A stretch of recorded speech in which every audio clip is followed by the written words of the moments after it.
What's going on? It's the KingCast podcast back with another video. Today I'm here with one of the leaders and pioneers of the finance space.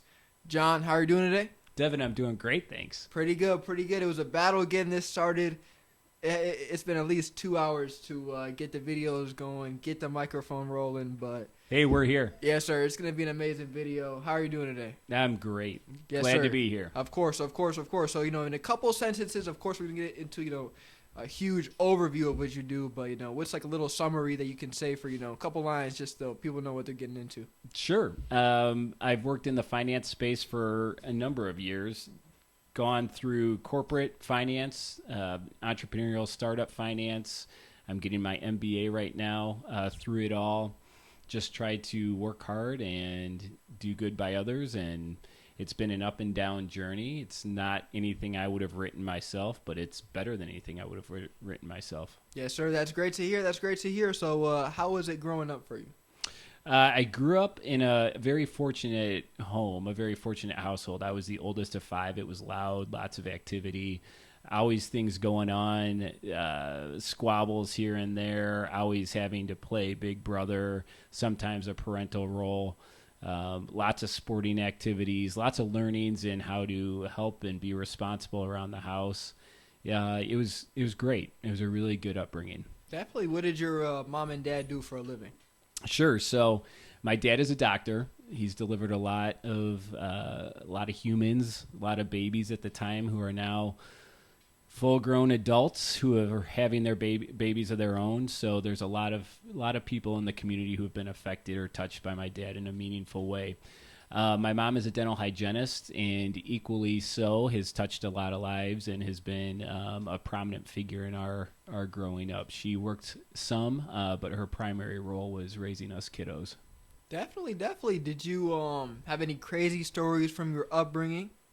Nothing. A lot of funny stories, a lot of memories, a lot of great lasting memories, but nothing crazy, I would say. There's always things you look back and you say, "Oh, I was crazy for doing that." I think it's typical childhood and teenage year experiences. Of course. Things I could have done a little differently and a little bit better, but you learn from it and you move on. Definitely. Who was John in high school? When people say, "Man, I didn't know that guy was going to be, doing all those different finance ventures and stuff like that," are they going to say, "Oh, that was my guy back then. He was definitely on the road to do all those things"? I don't know if people would say that or not, knowing me back in high school. I'm sure compared to some, I've done really well in their minds and eyes, and to others, there's probably things they expected differently from me or more of me. But I played soccer in high school. I was very active in the church youth group and various involvements around town. So, yeah, I was a fairly active individual. Probably created more trouble than I should have, and those are some of the learnings that come along the way. Of course. They say the wisest man made the most mistakes. That's true. I can attest to that. Yes, sir. Let's get into it. What did you do after high school? Were you influenced by your mom and dad's choices with their career? Did you see other things growing up? And as well as that, what town did you grow up in? So I grew up in Wheaton, Illinois. I went to Wheaton North High School. After high school, I went to Augustana College, which is where I graduated. And there I studied pre-law. So I think at Augustana, one of the reasons why myself and my brothers and sisters went there was because it was such a strong pre-med program. And I think each of us envisioned taking over my dad's practice at some point and being a doctor like him. However, I don't think any of us could maintain the GPA, the pre-med GPA required to go to medical school. So when push came to shove and I needed to figure out what else I was going to do, I seemed to think that my skill set resided in communication, so writing, speaking, reading. I loved history, things of that nature. My grandpa was an attorney. My uncle was an attorney. So I thought law school was the direction I was going. And so I studied pre-law in college. And that took me into a road towards law school, although that was not the outcome or the destination of my experiences. Of course. I know we've talked previously. I know you were in quite a few activities during college. Can you list a few of the activities? Sure. So I did start out playing soccer in college, and so that was my passion going into college. However, my brother Greg was much better than I, and he was just a year behind me. So I knew when I got to college, it was evident I would be seeing more of the bench while I watched my brother play more out on the field.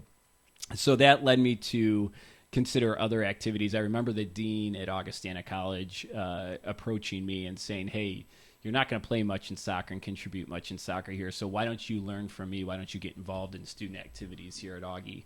And so that is something I took on and just pursued probably as adamantly as someone else would pursue a sport. And I learned a lot from those experiences. I became president of my fraternity, my social fraternity. I also was president of the student activities board, which in essence was kind of the student body. And those learnings were greater for me than anything I ever learned in the classroom. So learning how to orchestrate a meeting of lots of committees and having co-chairs and orchestrating various campus activities and events that were major for the entire university. So it was a great stepping stone for me as I look back and I think of what were the memorable or monumental moments in my career. Those activities were one of those things that I typically point back to. And the dean there, Ken, who just retired, actually, he was very, very foundational and transformational in my learnings, in seeing who I was and the different things that I could do if I put my mind to it.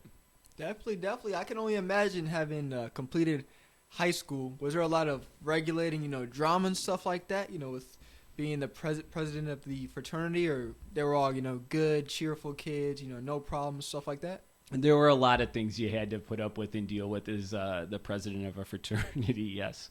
There was a lot of poor decisions. If you think of, one person making bad decisions, it was a group of, 50, 60 guys making poor decisions on a regular basis, or making decisions that they shouldn't. Not necessarily horrible decisions, but just could be making better decisions. So almost like herding cats in a way. Some nights it felt like babysitting. No disrespect to any of them. I was one of those people, but of course, yeah, that's some of the learnings. Live and you learn. Yes, sir. Yes, sir. What I know you said you were pursuing that law school. What exactly happened with that? Great question. So right after school, the LSAT is the exam that you take to get into law school, and so upon graduation, I took the LSAT. My LSAT score wasn't high enough to get into the schools that I wanted to get into. It was high enough to get into some schools, but there was a school in particular that I really wanted to get into, and that was where my uncle and my grandfather had gone. And so I decided to keep taking the LSAT and keep studying for it. So I hired a tutor through Kaplan, I believe, at the time, and would retake the LSAT and then reapply to law school every fall into spring. And so that was my path for about 6 years. I did it for 6 years, and then I finally got accepted to law school. But in the meantime, I needed to find work right away. So right out of school, in the western suburbs of Chicago, finance is a big industry, and there were a lot of opportunities to jump into finance type roles. And through some of the connections and friends and people that I knew and who had mentored me, I jumped into a finance role at a young firm who was acquired a couple of years later by a much larger global asset manager. And so I started at a very small firm with young, wet behind the ears with no experience, not having taken an econ or macro or accounting course, and didn't know much about finance at the time, but quickly had to learn up and down in a very competitive, very fast-paced environment. Of course. What gave you that desire to, being, just finished with college or, still pursuing it to get right into the workforce? Just general motivation and ambition to start moving ahead using the degree that I had just earned at Augie, and knowing I had probably a wait period before law school, and knowing I needed to make the most of it, not knowing exactly what was in front of me or what to do, but knowing I had to do something. So putting that next foot forward was finding a job in what I felt was a good industry and something that would challenge and stretch me, and that happened to be finance. So that was, that was the main motivator was, if I am going to have to wait before I go to law school, what am I going to do and how am I going to make the most of that season? And so that became what has now evolved into a pretty long career in finance. Yes, sir. Yes, sir. I mean, of course, I know that you're pursuing different roles now, but can you give a little information as to what that first role into finance may have included? Sure. So that was at an asset manager that packaged investment vehicles or products for retail investors to put their money. So if you have money that you want to invest and you use a financial advisor, that financial advisor would need to place that money into certain investments, and that's where we came in, was creating the funds and the investment vehicles, the ETFs, mutual funds, et cetera, that financial advisors would use for investing purposes. So I started in a sales role. I became a top salesperson. I helped develop curriculum for the firm for salespeople to advance. So a number of different developmental programs for public speaking, presenting, sales tactics, etc. And so I leaned into my experiences, built on my success in sales. I helped run the institutional sales team then. After some time as a salesperson, we had been acquired by that global asset manager at that point. And so things were growing and building, and I was pushed into or took on a number of different positions as I progressed in my career, my early career there.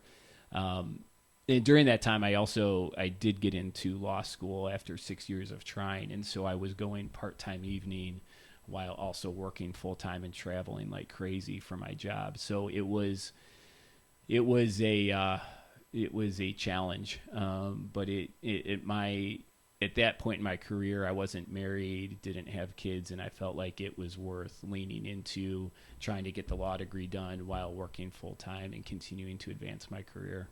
Definitely. I know you mentioned extreme ETFs and mutual funds. I know some of the amazing viewers might not know exactly what that is. Could you say, a couple sentences as to what that may pertain to? Sure.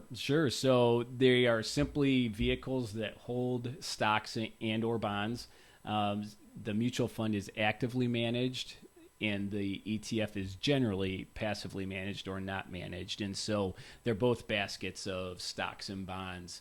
And sometimes they're very general and cover the broad market. Sometimes they're very specific and cover a very specific part of the market. So if you want access to healthcare, there might be a healthcare ETF that you would buy, thinking that healthcare was going to do well during this season. And so those are the types of vehicles that we would create for investors, looking at the themes in the marketplace, looking for good ideas, thinking through where would we place our own money if we needed to place it right now and why. And so that was the catalyst for a lot of our decisions in the product development side of things. Definitely. And of course, earlier today, I definitely did bring you some donuts, a couple of sandwiches, but you sent me that text that, you're not too much of a big sugar guy.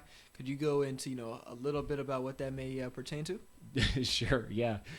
So early in my career, right during this time that we're speaking, I was out on the road, and I was actually doing an IPO for an asset manager, and I was doing the road show, and I was traveling from city to city, sometimes in the corporate jet, from one city for a breakfast to another city across the country for lunch and dinner. And I had been going through some personal setbacks at the time, and I wasn't sleeping well. And my dad, being the doctor that he is, he noticed that in me, and he said, "Hey, John, you don't look great." And I said, "Well, Dad, you know what's going on. I've made some stupid personal decisions, and I'm not sleeping well as a result, and I wish things are just stressful right now. And he said, no, I think it's more than that. You look different. And so 30 days later, we were done with the road show, and I ended up back at home off the road, and I quickly found myself in critical condition. One morning, I had swung by my parents, and my dad was walking out the door and saw me, and he said, I'm sorry, something is actually absolutely wrong with you right now. I've got to take you to the ER. And so they rushed me to the ER, and I was in the ICU for about 48 hours. I'm usually 160-ish pounds, and when they admitted me, I was 120. And it was discovered that I was a type 1 diabetic at that time. So it took them a while because I was so old. I was 22 years old at that time, and most type 1 diabetics are 18 or younger. 98% of them are 18 or younger when they're diagnosed. So I was diagnosed a little older, but what we do know, it was stress-induced, and we don't know much about type 1 diabetes in terms of what is the catalyst for the disease, but we do know that it's stress-induced. So not necessarily always emotional stress, but sometimes physical if you're really sick and something attacks your immune system. So anyway, since that time, I've been living as a type 1 diabetic and needing to navigate the ups and downs of managing blood sugar with a very active lifestyle and a very busy schedule, and trying to do my best with keeping myself healthy for those around me. Definitely. So, of course, we go through a couple things before we get started with this, just as background information between the two of us. But I know you just brought up being on the IPO, aka initial public offering, taking a company public. You said, you were eating breakfast, in one state, taking the corporate jet and eating dinner somewhere else. That sounded like a beautiful lifestyle to me. I didn't know, that you were quite doing things like that.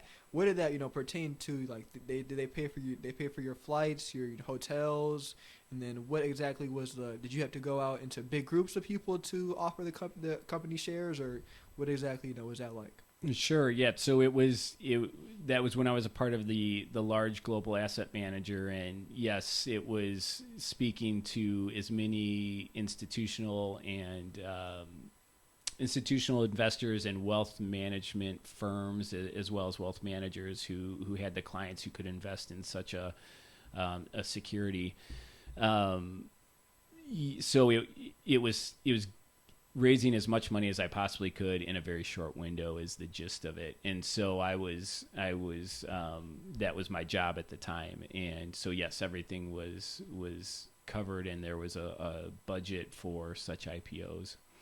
And then was it just you on the jet and stuff like that? No, it was a number of professionals, and I wasn't the only one who got to access to that. There were a number of people at various times who did. So Of course. And then going into that next one, I think would you like to explain yourself the next job you held?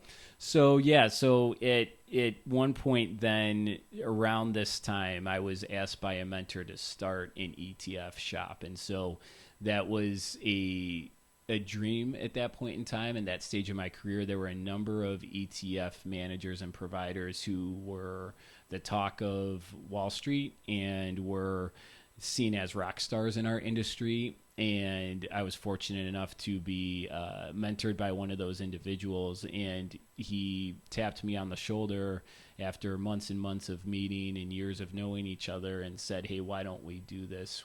You can leave the firm you're at. I'll leave the firm I'm at," where he was CEO essentially, and we can do this on our own. And so one of the caveats was you can't do law school and do this, at the same time.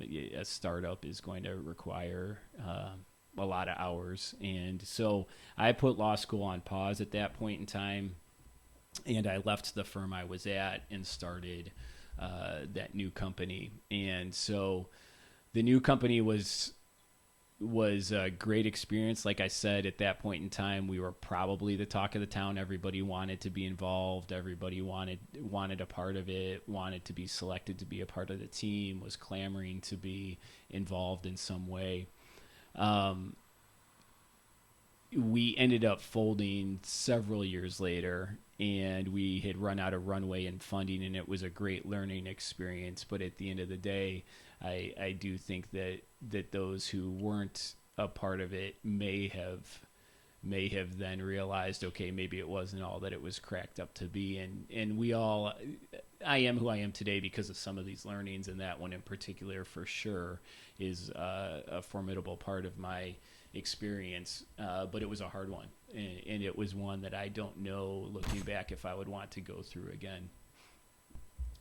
Definitely. And then besides from that, were there any crazy stories from that ETF firm? So there are no crazy stories. We had big eyes, and we thought we could accomplish a lot, and we had a big agenda, and we thought that we were the team to do it. I think we took a lot for granted. I think that some of the things that had come easily for some of us in prior roles were no longer an easy shortcut. That was due to a number of reasons. The regulatory environment was different. The product that we were selling was suddenly highly commoditized. So there were a number of things that deterred our success. And looking back on it, it was a great case study. No crazy stories. We all worked hard. We all tried. You always have things that you wish you would have done differently. For the rest of the team, I know that there are people in that room that wish they could have certain things back and do things differently as well. So I think looking back on it, it probably, we gave it our best, but it wasn't meant to be. Yes, sir. And then what kind of numbers were you guys putting up? I know we've talked, and I was like, man, John, that's how much? Could you go in, detail a little bit of, without naming names or anything like that, some of the accomplishments? I mean, we had a lot of success. Unfortunately, we sold a lot of other people's products and distributed a lot of other people's products. We ended up raising a good bit of money. It was north of $1 billion, if I remember correctly, and it may have been well north of that across all of our product lines and segments and channels. However, a lot of it was other people's products, and so the margins on what we were receiving from a revenue standpoint were razor thin, and that was what was very difficult for us to overcome. We had significant overhead, and we had a runway that seemed shorter by the day due to some of the regulatory requirements for us to be able to sell our own products and get our own products out and running. So, there were a lot of hurdles that we didn't see. I think we knew they were there, but we couldn't see how high they would be for us, and I think we misjudged that a little bit. Definitely. Those sound like huge accomplishments. I know you're a humble guy, but north of $1 billion, raised, and being a founding partner of an ETF, those are some huge accomplishments. I appreciate it. Thank you. Yes, sir. And then beyond that, I know that you had another fund that you were at, right after that one, and beside from that, also, I know you're saying the runway was getting shorter and shorter. Did you guys try to, bail out or anything like that? I know you said something about Bernie Madoff or something like that in the past. Did you guys try to, capitalize on, any equity that you guys had? No. So with that particular juncture, one of the things I think I had mentioned was that there was a lot of fraudulent activity that had happened right before we started that company. And so as a result, the hurdles were higher from a regulatory standpoint. And that is what created such a short runway for us, as we didn't have as much room and burn as we thought that we had. Because of what was being required of us, that wasn't when some of us started companies earlier. And so the comparison of thinking, I know how to do this, it wasn't apples to apples anymore. And how did you guys get so much funding? I know, $1 billion raised. That's got to be a lot of money, through the door to hit numbers like that. We had a partner at that point in time who saw what we were doing and wanted to invest in us, and so that they did. And it was a good partnership. It worked when it worked, and unfortunately, I think we both parties wished it had gone better. Of course. Very, very humble guy. Very humble guy. I'll be saying those numbers. Yes, sir. We hit a billion. You're downplaying it a lot, man. I love it though. After that job, you had another investment fund that you were at. Can you go a couple of details about how that transpired and stuff like that? Yeah, that one was fun. That was something that just was providential, I think, in leaving the startup and being able to go right into a situation that was almost eerily similar, but with much more resources and bigger resources. So it was a much bigger firm, global asset manager. They were a major sponsor of the Cubs at the time, so that was a lot of fun. And they had been out of the market, actually had not built a market in the areas that I had just tried to build at the startup. So the products that I had tried to bring at that startup, we had tried to bring together at that startup. This major firm had never participated in that space. And so they said, why don't you come do the same thing you just did, but do it here with our backing and all these resources. And so that was we raised more than $1 billion there, and so in short order. And so we had a massive sales team. We had inroads at all of the partner firms that we needed to sell at. It was the landscape, or the route into success, or the pathway to success, was much more clean. Definitely. Than where I was previously. You had like the brains, they had the muscle to back it up, kind of thing. You just went out there, guns blazing, kind of thing. That's one way to say it. Yes, sir. Yes, sir. And then, so you were saying, north of $1 billion in sales. Yes. What kind of number? So was it just you? Was it some of the people that were working with you at the time? Was it you and then a couple other people that they already had at the firm that wanted to get in the ETF space? What kind of team? What was your team looking like to accomplish something like that? It was a significant team. So there were probably three of us that ran the division, but we had access to, and we had mandates from the top to use the sales team, of course, in order to sell into these products. And so the sales team at this firm was substantial and had ins just about everywhere. They were a very, very good and well-known sales team, so that really helped our success. It was a tailwind. It was a massive tailwind instead of the headwinds I had faced earlier at the startup. Of course. And then can you get in some of the numbers without disclosing any people or firms or anything like that? No, I just, like I said, it was a successful raise. We did more than what we did previously at the startup in a much shorter time frame. So it was exponentially more successful when looking back on it from a metric standpoint, from a sales standpoint. Of course. And then after that, were there any other jobs? Were you at that one for a while? So I was at that one for less than, it was about a year. And it was that short because we had done so well. And the firm decided they saw additional regulatory requirements coming down the pipeline, and they saw that as a major liability. And so they wanted to exit the business. And so at that time, I was introduced through mutual friend and connection to the CEO of a publicly traded company. And I worked for that CEO then until right about now, until the seat I sit in. And so I went from 15 years, probably 15 plus years in asset management, and deviated significantly at this point in my career. So, going into that a little bit more in digging into that, it was a pet care company, and I worked directly for the CEO of that pet care company. I had been introduced, like I said, by someone who sat on the board at that pet care company, and he had pitched me on the idea of, hey, the CEO is a wild entrepreneur, never met anyone like him.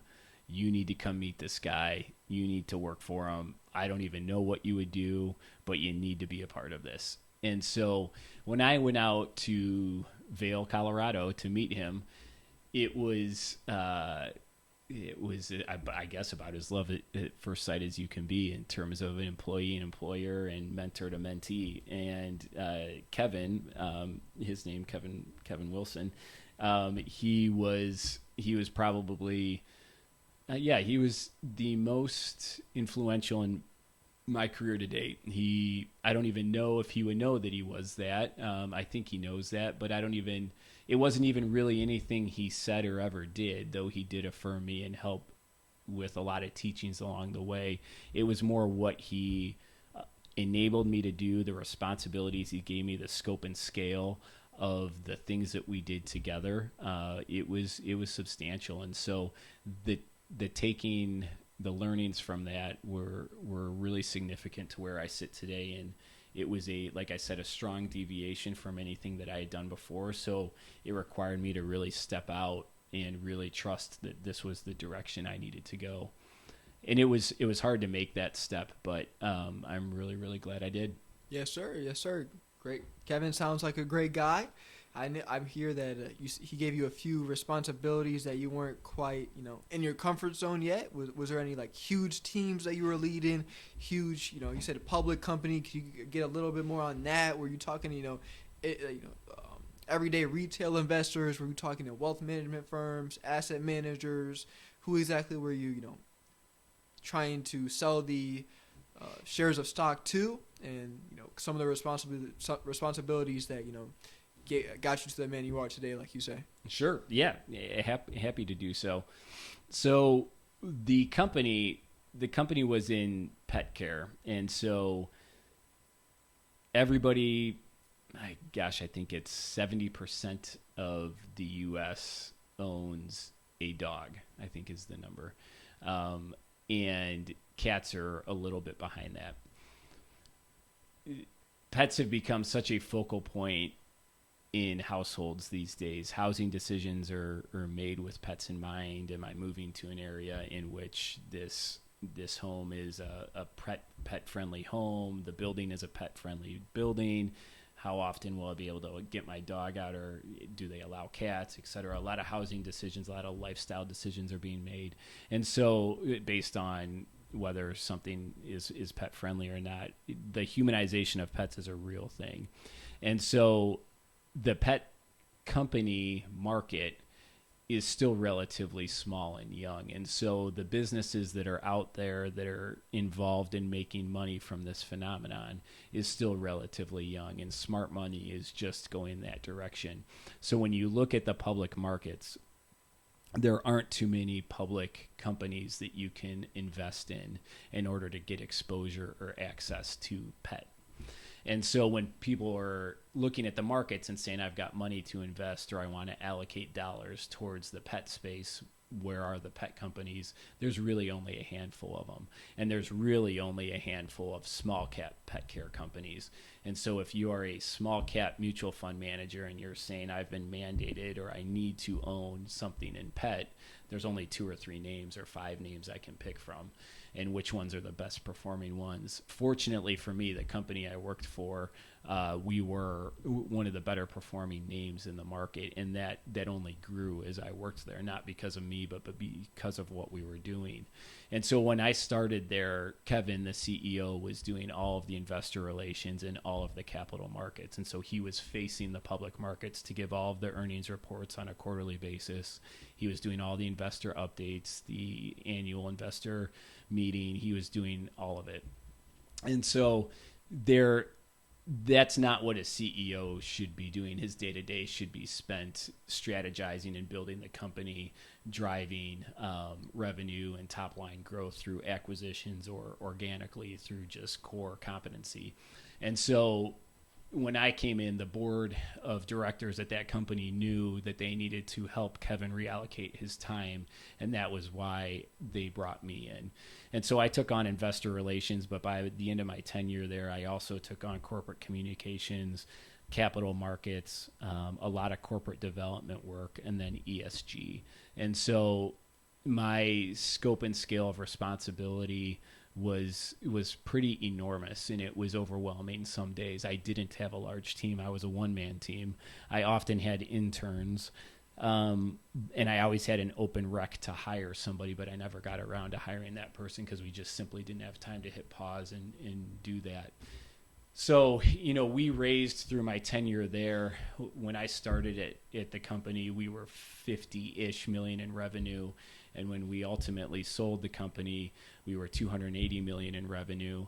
That was 4.5 years later.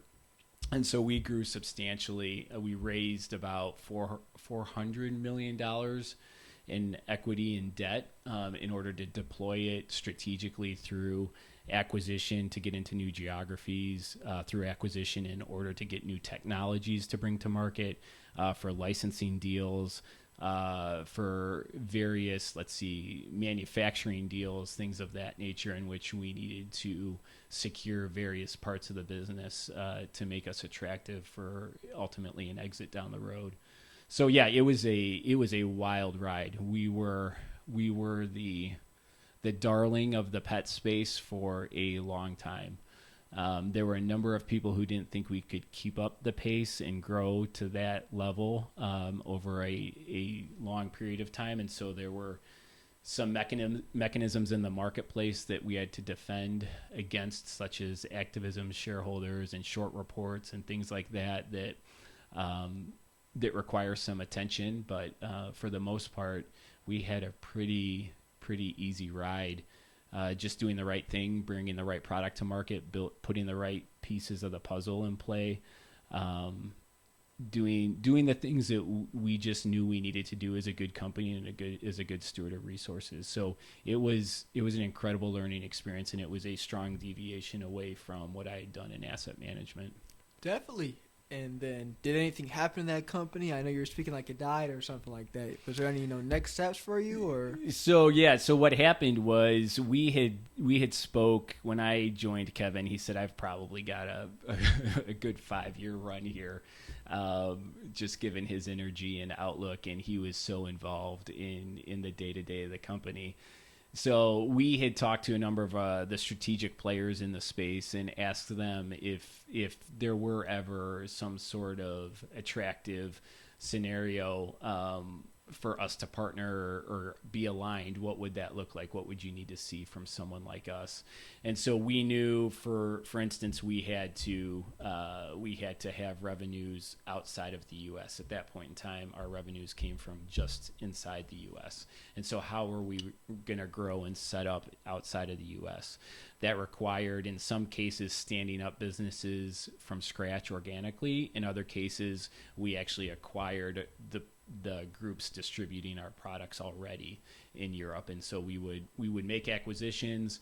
That money that I described in terms of raising for strategic purposes, it was largely deployed to grow our presence in other countries. We exited several businesses as well, things that were non-core to us.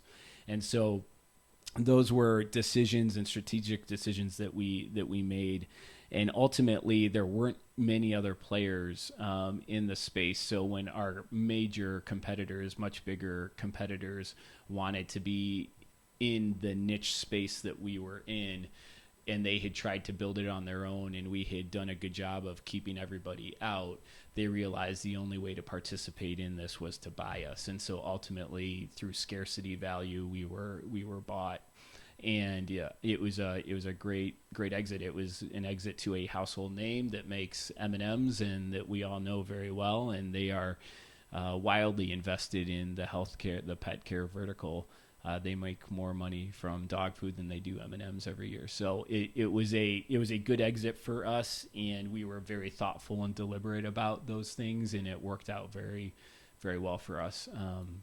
And so at the end of the day, it was fun to see us plan 5 years earlier, and we didn't fulfill each step of that plan to the extent that we had defined in various aspects, but we also exceeded what we thought we would do in other aspects. And so nothing is as you you plan, but I think we did a good job with execution overall. Of course, of course. And then can you say any numbers? I know, of course. If not, we can definitely get on that next topic. But is there any numbers you can? I know you do huge accomplishments. Is there anything that you can disclose publicly or? Well, publicly, the deal was a $1.4 billion deal. So it was a decent sized deal. I wouldn't, for a small cap company, I wouldn't say it was a huge deal in the marketplace, but it was a good sized deal for us. Of course, and then it's like you get a slice of the pizza, slice of the pie. Or... anyone that owns shares got a slice of the pie, so that was a good thing for everybody. Yes, sir. I love to hear that. And then besides from that, are there any other things you may have started, side hustles, things you're passionate about that you devoted your time for? You want to get into some of those? Sure. So there were, along the way, I have creative interests that I've been involved in and interested in over the years, and so those have been fun things to dabble in. One of the things in particular that I did over the years was the Nashville Fashion Alliance. I was intimately involved with that effort. Helped really at the beginning, and then as the organization grew and evolved, I was less involved. But at the beginning, it was a really, really sweet and fun time. It was almost an incubator of sorts for creatives down in Nashville, and so there were a number of lifestyle brands that are well known today that needed help with funding or shared services such as tax and accounting or legal, and we would help those creatives with those administrative or business activities, and it was a really, really fun outlet for me, and so I helped start that organization, and then I was on the board for 2 years. But it's fun to look back and see how those organizations or those brands have now evolved and grown, and just to think fondly about your role in it and how you helped those brands grow. Of course. Were there any others? Or I'm getting my MBA right now. I graduate in December from Northwestern, which is fun. Congratulations. Thank you. It's been a journey. So, you realize, I think, through all of this, you think, I always thought by now I'd be a practicing attorney, and that never came to fruition. And I thought that was my dream, but this is much better than that. And this is something, when you sit down as a kid and you write what you want to be, I never really knew exactly, but I always tried to plot my course as a type A perfectionist, oldest of 5. I always thought I knew exactly what was going to come next and what it would smell like and how it would look. And nothing is that, and yet it is so much better than I could have imagined. Yes, sir. Yes, sir. And then besides from that, are there any other jobs you're looking for? Any other careers you want to step into? So right now I'm in the transition phase of looking for what's next, and I have my eyes on a few things, and I think that whatever it will be, I trust that I will be led in a direction that is building on these experiences. I know I'm a builder. I know I like to contribute to the vision and strategy of whatever I'm a part of.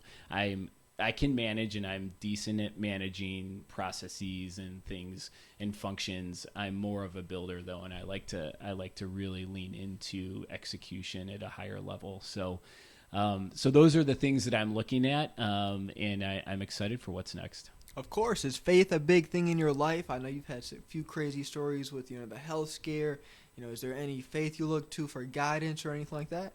Well, Faith is my mom's name, so yes, Faith is a big part of my life. Crazy coincidence. Yeah. No, I joking aside, yes, my faith is really critically important to me. It's led me to where I am today, and it's been the backbone of everything. There's days where I am better living out my faith than others, and that's been part of the journey of self-discovery and of closer intimacy with our Creator. But I really hope to know Him more through these next steps, and I've gotten to know Him a lot and His character through my journey. So, a lot of it is, if I let it, can be hard. A lot of it can be challenging, but in the same vein, if you view it as an opportunity to grow, I think a lot of life should be lighthearted and fun, and just an exciting adventure. I met my wife in unexpected ways, and she's the most important part of me, period. And that was not something that I would have written to the degree that it exists in my life today. It is not what I thought it would be, but it is so much greater. Of course. You already believe that you're on this path that's already made for you, and you're just walking on it. Do you feel like you've got the pencil and paper in your hand, writing it, or what is you think you're walking at this, creating your own destiny kind of thing, or? I think we have a deep responsibility to carry out that which has been placed in our hands. So doors can be opened for us, for sure, and I'm a big believer in that, but we have to walk through them. Yes, sir. You got to knock. Yes, sir. You got to knock, and you got to walk through it, as you know. Yes, sir. I know you know that. That's an amazing Bible verse. It's Matthew 7:7, actually. Knocking, the door will be opened. Amen. Yes, sir. Amen. And then, I think we hit a lot of things on here, but one side question, of course. I know you're a professional, a master at raising capital. If you had to just throw out a number, how much capital do you think you've raised over the years of Jon Aagaard's life? I've never thought about that. I don't know. You don't know? I would think if I added it all up, personally, in everything that I've done, gosh, I don't know. There's part of me that probably thinks I'd inflate it, and there's another part of me that would be like, no, you've raised more than that. So I honestly don't know. I'd have to come back to you on that one. You would say like $2 billion, $5 billion? I don't know. I honestly don't know. I would think more than 2, but I could be wrong. Of course. That's huge. Yes, sir. I think we've hit... I feel like there's one more thing I was just missing out on. And a lot of that would be direct and indirect. So I had a sales I can't take all the credit for assets raised of products I may have brought to market when a sales team was helping me sell the product I brought to market. So some of it's direct and indirect, which is why it gets a little confusing. Yes, sir. And then I just remember my question. So if you could tell one thing to Jon at 18 years old, what would you tell him? Hold on, baby. Hold on, baby. I love that one. You're a funny guy. You're a funny, humble guy. That's all we got for Jon Aagaard. Amazing, kind guy. He's out here. He's a family man, working hard. His whole life he was doing working on full-time asset management as well as getting a degree. And you're still back on getting a degree. I love to see it. Jon, I hope you have a great rest of your day. Of course, we'll keep in touch. And thank you very much for putting your time to get this podcast done. Thanks, Devin. It was a pleasure. Yes, sir. Thank you.